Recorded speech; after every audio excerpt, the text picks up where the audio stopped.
کا یہ مزار مبارک ہے۔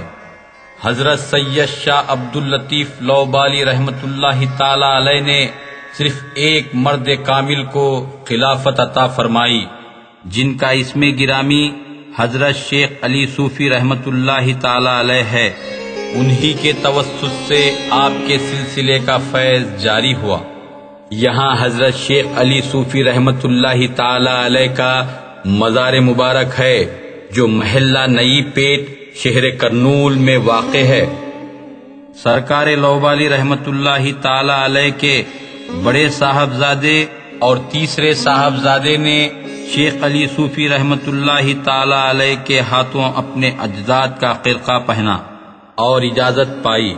شیخ علی صوفی رحمۃ اللہ تعالی علیہ نے اپنے صاحبزادے شیخ فرید صوفی رحمۃ اللہ تعالی علیہ کو بھی خلافت عطا فرمائی۔ حضرت سید شاہ لطیف لوبالی رحمۃ اللہ تعالی علیہ نے اپنے متعلقین کو کتاب اور سنت کی پیروی کرنے کی سخت تاکید فرمائی۔ حضرت غوث سمدانی محبوب سبحانی شیخ عبد القادر گیلانی رحمۃ اللہ تعالی علیہ سے تعلق مضبوط رکھنے اور آپ کی تعلیمات پر عمل پیرا ہونے کی تلقین فرمائی، اور امام غزالی رحمۃ اللہ تعالی علیہ کی کتابوں کا مطالعہ کرنے کی ہدایت فرمائی۔ وصال مبارک سے قبل آپ نے اپنے تبرکات اپنے صاحبزادوں میں تقسیم فرمائے۔ بڑے صاحبزادے کو اپنے سر کا تاج عطا فرمایا، اور یہ کشکول بھی ان کو عنایت کیا جو آپ کو حضرت خضر علیہ السلام سے تحفے میں ملا تھا۔ دوسرے فرزند کو وہ تعویذ عطا کی جو ہمیشہ آپ کمر پر باندھے رہتے تھے۔ تیسرے فرزند کو وہ کرتا عطا کیا جو آپ عبا کے نیچے پہنتے تھے۔ چوتھے صاحبزادے کو وظائف کی خاص کتابیں عطا کیں۔ اپنے پانچویں چھوٹے صاحبزادے کو اپنی تلوار عطا کی۔ حضرت سید شاہ عبداللطیف لوبالی رحمۃ اللہ تعالی علیہ کا 7 ذی الحجہ کو شہر کرنول میں وصال مبارک ہوا، اور یہیں تدفین عمل میں آئی، اور سن وصال میں مورخین کا اختلاف ہے۔ ایک روایت کے مطابق 1050 ہجری 1640 عیسوی بتایا جاتا ہے۔ پہلے آپ کی مزار مبارک ایک چبوترے پر تھی، بعد میں کسی عقیدت مند نے اس حجرے کو تعمیر کیا۔ آپ کی بارگاہ عالیہ میں پہلے جلال کا بہت ظہور تھا۔ آدھی رات کے بعد کوئی بارگاہ کے احاطے میں داخل نہیں ہو سکتا تھا۔ پرندہ درگاہ کے اوپر سے گزر جاتا تو ٹکڑے ہو کر گر جاتا۔ بعد میں جلال کا ظہور کچھ کم ہو گیا، اب اس قدر جلال کی جلوہ گری نہیں ہے۔ آسانی سے لوگ رات کو احاطہ بارگاہ میں قیام کرنے کی سعادت حاصل کرتے ہیں۔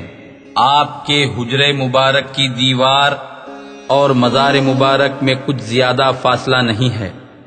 ایک روایت کے مطابق آپ کے قدم مبارک مزار شریف کی تعویذ سے آگے حجرہ اقدس کی چوکھٹ تک ہیں، اور آپ کی طبیعت مبارکہ میں جلال کی شان غالب ہے۔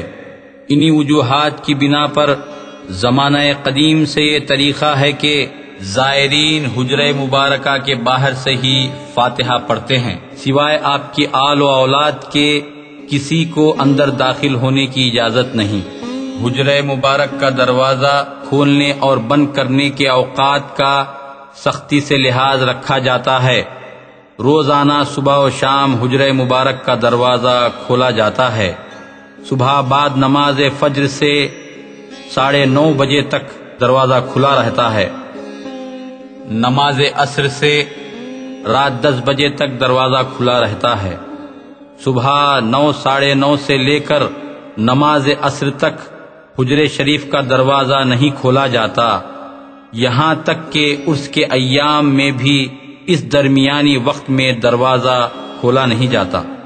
قدیم زمانے سے یہ بھی رواج رہا ہے کہ دروازہ کھولنے سے قبل دستک دی جاتی ہے۔ ایک مرتبہ کسی خادم نے بغیر دستک کے دروازہ کھول دیا، تو دیکھتا کیا ہے مزار شریف کی جگہ شیر نظر آتا ہے۔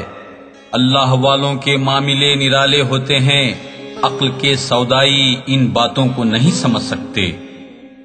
یہی وہ تاریخی مکان ہے جہاں سرکار لوبالی رحمت اللہ تعالی علیہ نے کرنول تشریف لانے کے بعد قیام فرمایا تھا۔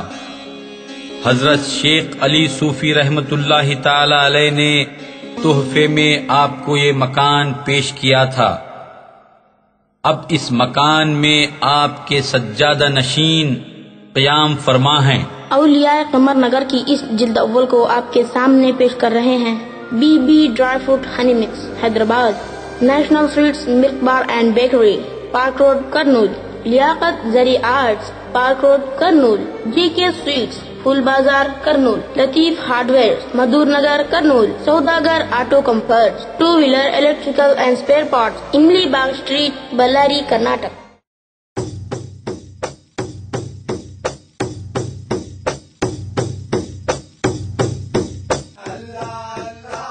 ہر سال ذی الحجہ کی 7، 8، 9 تاریخ کو بڑے اہتمام اور بہت ہی عقیدت کے ساتھ آپ کا عرس شریف منعقد ہوتا ہے۔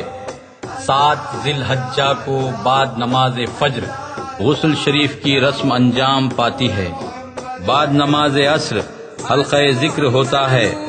رات 10 بجے سجادہ نشین کے مکان سے صندل شریف کا جلوس برآمد ہوتا ہے، جو گشت کرتا ہوا درگاہ شریف پہنچتا ہے۔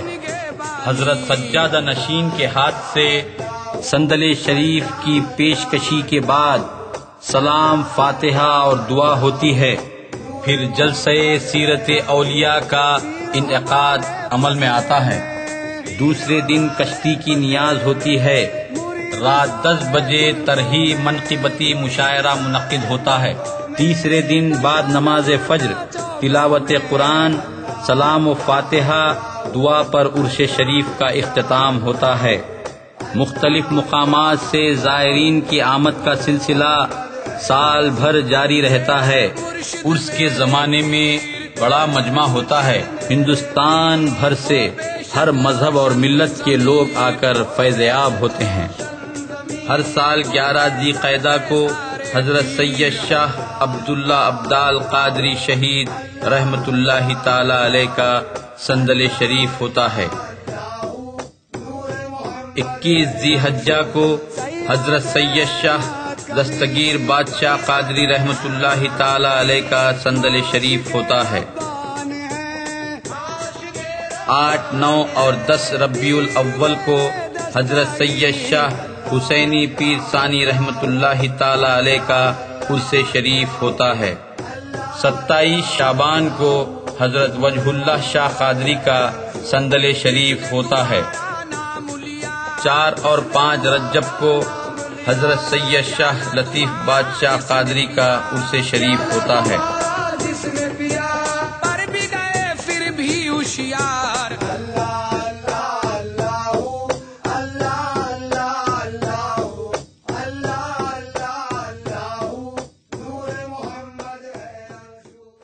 کاجو، بادام، پستہ، کشمش، کھجور، اخروٹ، انجیر اور شہد، انہی ساری قدرت